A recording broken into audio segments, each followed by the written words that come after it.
I'll share a long one. Me and my family went to visit a family we were all friends with in San Antonio for a few weeks. This house had already been giving them problems, mostly centered around the daughter. Let's call her Jay. She refused to sleep in her room, as she had felt hands touching and choking her in the night. One time when her father was out mowing the lawn, she heard a huge crash in the kitchen.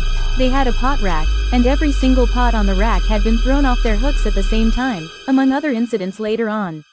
When we stayed, we had experiences too. Me and Jay, for one night, slept in her brother's room, while my brother took the couch out in the upstairs living room. Jay's brother's room was messy. Paper and clothes were strewn on the floor, but it was a pretty big bed that was pretty comfortable, so whatever. We kept a lamp on as both me and Jay did not like the dark. As we were getting to sleep, we kept on hearing the crunching of paper, like someone was stepping into the room. I told Jay not to worry about it, that it was probably the AC turning on, or something like that. It seemed to me like Jay was still upset by this. I could feel her weight close to me, tossing and turning. I was facing away from her, until I heard her say to me, "Is that you tossing and turning?" I look back over to her, and she's all the way over on the other edge of the mattress. There's plenty of space between us. We give each other one look, and we're out of there. We slept on the floor of her mother's bedroom for most of our stay. Later, my brother, who slept outside the room this entire time, who's always been a night owl, told me that about 15 minutes before he saw me and Jay leave that bedroom, in the dark he saw a dark, tall figure enter the bedroom. He thought it was Jay's dad coming to check on her and thought nothing of it, at least until we left that room later. In the final few days of our stay, Jay had to leave for some sort of state rodeo thing. Me and my mom slept in her room. We had a lamp on as I didn't care for the dark, and as I fell asleep, I stared at the shadow that a pile of stuffed animals cast on the wall from the lamp.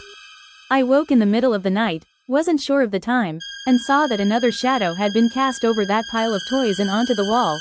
It looked like the shadow of a very tall man, but there was no one standing in the room to cast it. Neither this nor the other incident really scared me. I was simply like, nope, not tonight, too tired, rolled over and went back to sleep. My fiancé and I live in the city nicknamed 2. We've been together for about 5 years now. The initials of one of the restaurants we frequent occasionally is PFC. Fairly good food, not totally authentic Asian, Chinese, but close enough, and definitely tasty.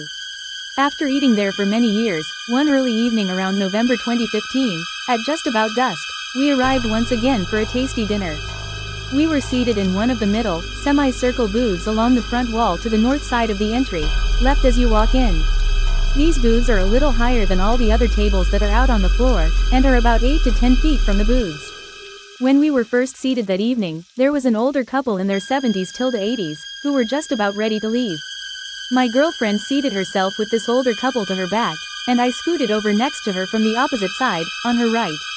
A couple minutes after we settled in, we started looking at the menu.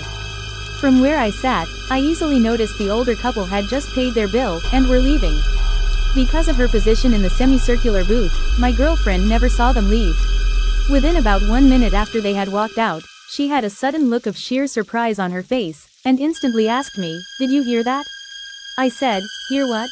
She turned around to see the now empty booth to her back, and said that she felt someone climbing over the separation between the two booths, leaned into her, and in a male's voice, yelled very rapidly and directly in her ear, "Hey, hey. Heyyyyyy." In the short time that it took her to explain that to me, a lady with shoulder-length hair in her mid-40s, sitting with her back to us at the table on the floor right in front of us, along with 3 other individuals, immediately spun her head around so fast that her long hair flung out like an ice skater's in a spin. She had a wide-eyed look of absolute amazement, staring right at me as if I had said something to her. I was obviously too far away, and assumed that she had been yelled at too, so I just shrugged my shoulders, while nodding a "No, it wasn't me" gesture. She instantly stood up and ran to the bathroom as if she was ready to burst out crying. After several minutes, she eventually came back, looking a little less shaken, but never looked at us again. No questions were asked or offered, so we finished, paid our bill and left. With a few glances back to her table with her completely ignoring us as we walked out. To this day, we regret not asking her what was said to her, if she would even have acknowledged it. Very strange sheet indeed.